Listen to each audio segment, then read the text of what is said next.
Hello दोस्तों, आपका MSc campus में स्वागत है। आप लोग जो है पहले की वीडियो में, इसके पहले हम ऑलरेडी जो है 4 वीडियो जो है नंबर सिस्टम पे बना चुके हैं। ये हमारे पास नंबर सिस्टम का 5वां वीडियो है। आज हम इस वीडियो में बात करेंगे ऐसे प्रश्नों को जिसको परीक्षा में बार बार पूछा जाता है। वो प्रश्न कैसे हैं आपके सामने दिख रहे होंगे। हम इन्हीं सारे क्वेश्चनों के मात्र आपको लगेगा कि 1 मिनट का ही क्वेश्चन, 1 मिनट से कम अर्थात कहें 25 से 30 सेकंड ऐसे क्वेश्चन को देखेंगे, आप तुरंत उत्तर बता देंगे। क्वेश्चन का आपने तरीका देख लिया है कि 1 × 2 × 3 × 4 × 5 × 6 ये संख्या गया है 30 तक के गुणनफल में शून्यों की संख्या, यानी अर्थात जब आपस में सारे नंबर्स को मल्टीप्लाई करेंगे, गुणा करेंगे, तो लास्ट में शून्य कितने आएंगे उसमें। ठीक है, ऐसे प्रश्न खूब पूछे जाते हैं। चलिए थोड़ा सा कंसेप्ट देखते हैं और इसके बाद आपको ये क्वेश्चन जो है ऑटोमेटिक समझ में आएगा।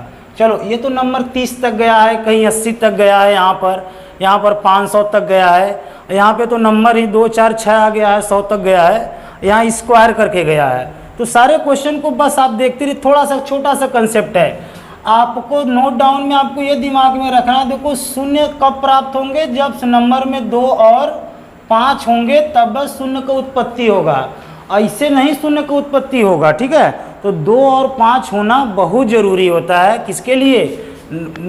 ऐसे सवाल यानी शून्य निकालने के लिए। ठीक है, अगर हम बात कर दें कि भैया थोड़ा छोटा सा एग्जाम्पल लेकर समझ लेते हैं, जैसे 1 × 2 × 3 ये संख्या मान लो केवल 10 तक ले गए, तो इसमें शून्यों की संख्या का होगा, तो इसमें 2 × 5 होगा।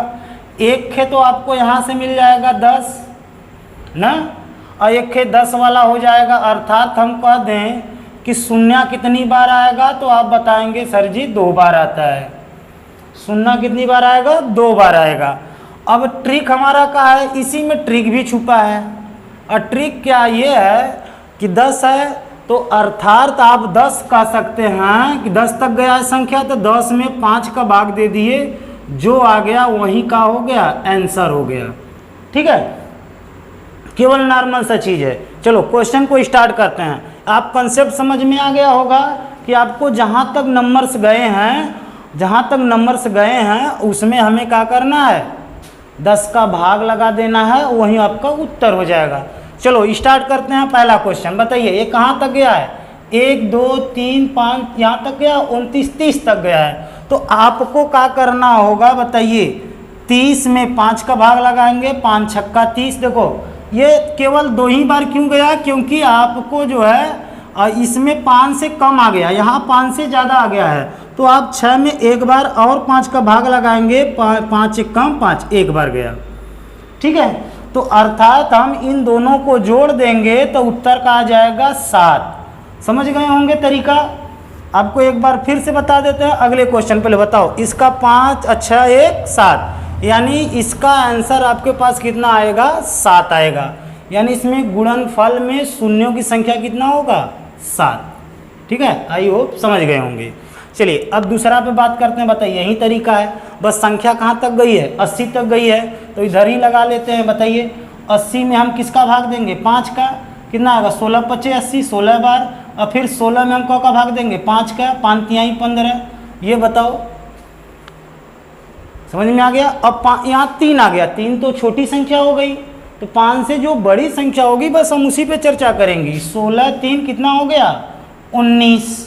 बताओ इसमें शून्यों की संख्या का होगा 19, अर्थात ऑप्शन नंबर बी का होगा, सही होगा। चलो तीसरा बात करते हैं, कम समय लग रहा है ना। बताओ 500 तक की बात करनी। बताओ 500 में हम 5 का भाग देंगे, पहले 100 आ जाएगा, फिर 100 में हम 5 का भाग देंगे, 20 × 5 = 100, फिर 20 में हम 5 का भाग देंगे, कितना आ गया? 4, 5 चौके 20। अब 4 से में तो भाग 5 का लगेगा नहीं, अर्थात तीनों नंबर को हम जोड़ेंगे तो हमारे पास बताओ 100 120 और 4 कितना हो? 124। अर्थात हम कह देंगे कि 124 ठे शून्य आएगा कब? जब संख्या 1 2 3 ऐसे बढ़ते बढ़ते कहाँ तक जाएगा? 500 तक। तो उसमें शून्य की संख्या कितनी होगी? 124। ऑप्शन नंबर बी का होगा, सही होगा। चलिए ठीक है, अब हम बात कर लेते हैं क्वेश्चन नंबर 4 को। ध्यान से देखिए कि यहाँ पे क्रम से नहीं चल रहा है संख्या। यहाँ संख्या आपको क्या दिख रहा है? क्रम से नहीं है, 2 4 6 सम संख्याएं हैं। तो बताइए ये संख्या कहाँ तक गई है? 100 तक। तो बताओ 100 तक गई, लेकिन इसमें न 1 है, न तो 3 है, न तो 5 है। तो हम ये कहेंगे कि भैया न इसमें 1 है, न 3 है, न तो 5 है।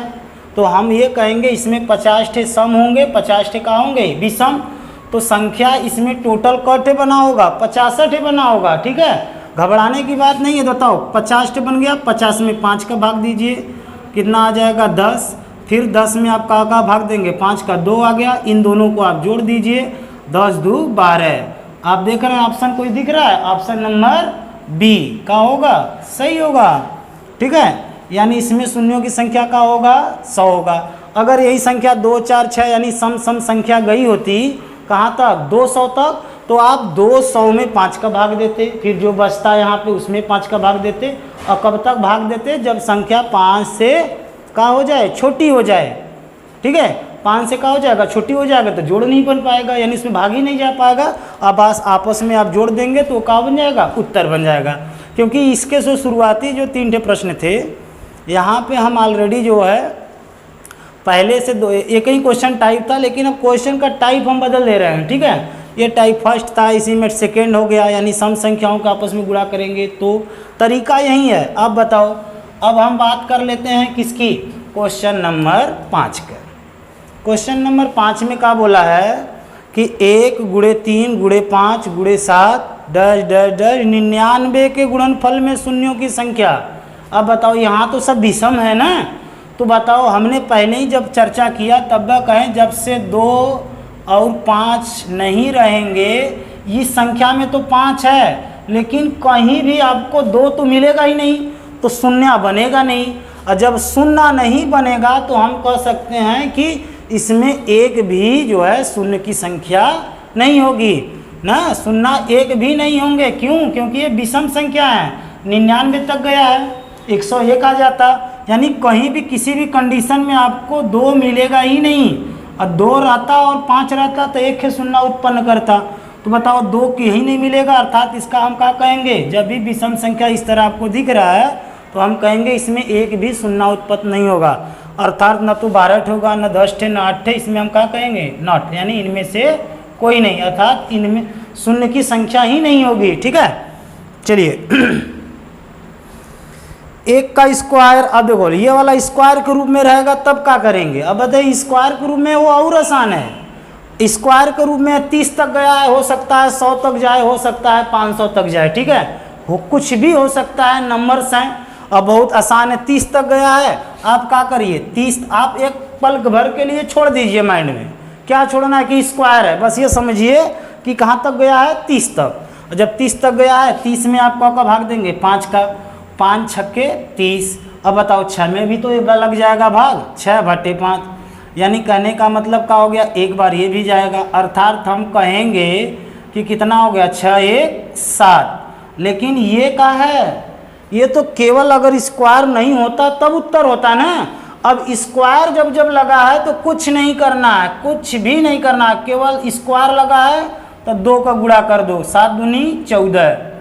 बस, यदि आपके सवाल में देखो, अभी बता दे रहे हैं, इसका आप कमेंट में जवाब दीजिएगा।